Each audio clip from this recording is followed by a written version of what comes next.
श्रोते हो नमस्ते. आपल्या सर्वांना शुभ दिवस. श्रोते हो, मंगळवेढ्याचे प्रसिद्ध कवी शिवाजी सातपुते त्यांच्या कवितेमध्ये म्हणतात की तवा माणूस माणसात होता. घरात टीव्हीचं खोकं नव्हतं, मोबाईलमध्ये डोकं नव्हतं, काचा कवड्याचा खेळ होता, ननंद भाऊजाईचा मेळ होता. गुटक्यानं भिंती रंगत नव्हत्या, ब्युटी पार्लरमध्ये झिंगत नव्हत्या, ओठांवर ओरिजिनल लाली होती, चंद्राची खळी गाली होती. पोरी मोबाईलवर गात नव्हत्या, शाळेतून पळून जात नव्हत्या, वाकडा भांग पाडत नव्हत्या, तोंड बांधून हिंडत नव्हत्या. वाघासारखा लेख होता, तवा बाप माणसात होता. राजकारणात निष्ठा होती, खरं बोलणाऱ्याची चेष्टा नव्हती. पैशापुढं पुढारी फुटत नव्हतं, तत्वांशिवाय गटत नव्हतं. प्रेम माया हटत नव्हती, चांगली माणसं तुटत नव्हती. चहा चिवड्याला रडत नव्हती, चोरून पिल्या बिगर चढत नव्हती. आडाणी नेता भाणावर होता, तळातला कार्यकर्ता मनात होता. सोसायटीचा चेअरमन रानात होता, तवा माणूस माणसात होता.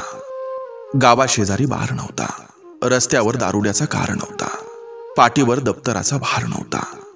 अनवाणी पायाला रस्ता गार होता, हातावर छडीचा मार होता. शाळेचा मास्तर दिलदार होता, तवा पैशाला किंमत नव्हती.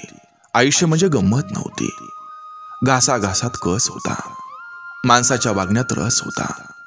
तवा माणूस माणसात होता, तवा माणूस माणसात होता. श्रोते हो, या कवीला नक्कीच सॅल्यूट आहे. चला, आजही आपल्यासाठी सुंदर विचारांची ही शिदोरी, ही मालिका अशीच पुढे घेऊन आलोय. चला करूया सुरुवात सुंदर विचारांना, सुंदर सुविचारांना.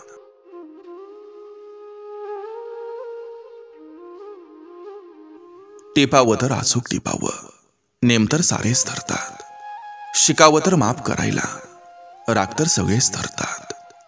खळगी भरावी तर उपाशी पोटाची, पोट भरून तर सारे जेवतात. जगावं तर इतरांसाठी, स्वतःसाठी तर सगळेच जगतात. आपण कुणाच्या तरी नात्यात आहोत, आपण कुणाचं तरी सर्वस्व आहोत, आपण कुणाशी तरी बांधील आहोत.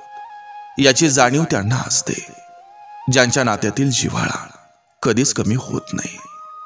मोहात असणारी माणसं एका नात्यातून दुसऱ्या नात्यात जातात.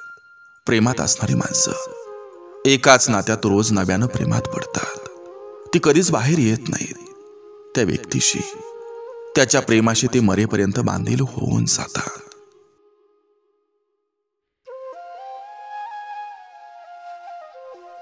सुख म्हणजे काय तर कुडकुडत्या थंडीत गारटलेल्या पायांना फाटक्या गोदडीत आत ओढल्यानंतर मिळालेली ऊब म्हणजे सुख.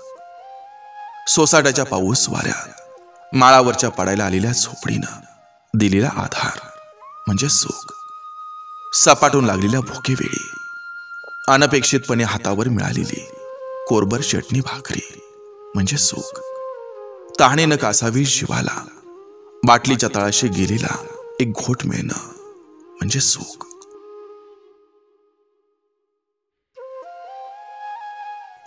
ऑनलाईन जेवढं आयुष्य सुखदायक दिसतं, तेवढंच ऑफलाईन समाधानी असायला हवं.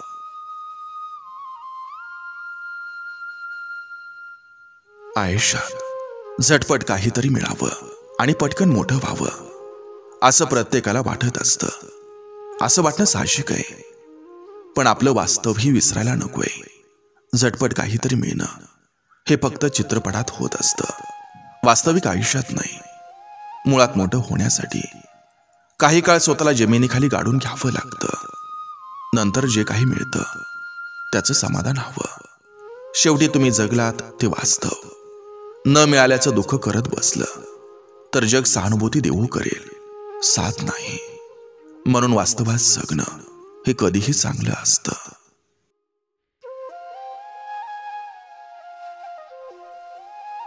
आपली संगत आपलं भविष्य घडवत असते. तांदूळ जर कुंकवासोबत मिक्स झाले तर ते देवाच्या चरणी पोहोचतात, पण जर डाळी सोबत मिक्स झाले तर त्याची खिचडी बनते. आपण कोण आहोत यापेक्षा कोणाच्या संगतीत आहोत हे जास्त महत्वाचं असतं.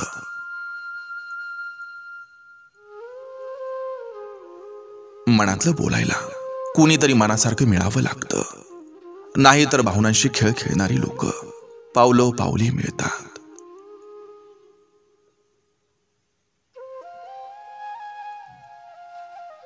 औषध केवळ बाटल्या आणि गोळ्यामध्ये असतंच असं नाही, तर व्यायाम हे औषध आहे, उपवास हे औषध आहे, निसर्गोपचार हे औषध आहे, खळखळून हसणं हे औषध आहे, भाजीपाला हे औषध आहे, गाढ झोप हे औषध आहे, स्वच्छ सूर्यप्रकाश हे औषध आहे, कृतज्ञता आणि प्रेम हे औषध आहेत, चांगले मित्र हे औषध आहे, ध्यानधारणा हे औषध आहे, काही प्रसंगी मौन आणि एकांतवास हेही औषध आहे. आणि सगळ्यात मोठं औषध कोणतं असेल तर ते आपल्या आवडत्या माणसाशी मनमोकळेपणानं बोलणं हे औषध आहे.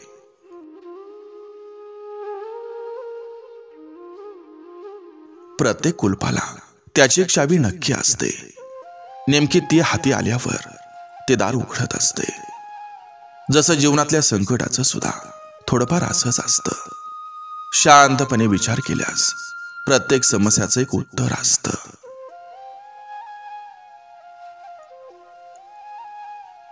दुसऱ्यांना फसवणारी माणसं ही आतल्या गाठीशी असतात, सभ्य दिसण्यासाठी आपलेपणाचा आव आणतात.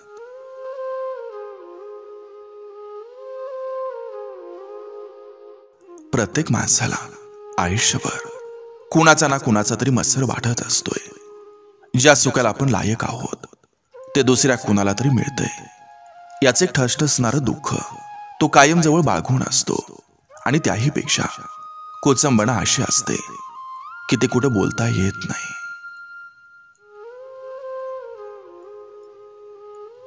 जी माणसं भावना प्रधान असतात त्यांच्या स्वाभिमानाला जर जबरदस्त धक्का लागला तर दोनापैकी एक काहीतरी होतं. काही माणसं गप्प बसतात, मनातल्या मनात कुडतात आणि निवृत्तीचा मार्ग पत्करून सगळं आयुष्य एखाद्या बाबळीच्या झाडासारखं शुष्क घालवतात. या उलट काही माणसं चिडून उठतात, सारासार विचार गुंडाळून ठेवतात आणि मग सगळ्यांवर वार करत सुटतात. अशी माणसं एकेकाळी भावना प्रधान होती हे सांगून खरं वाटत नाही.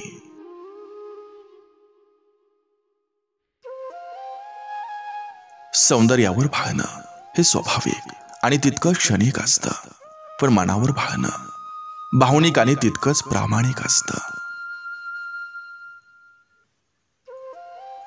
आयुष्य कधी कधी असं वागतं की तेव्हा नसलेलं देतंय की असलेलं घेतंय, हाच प्रश्न पडतो.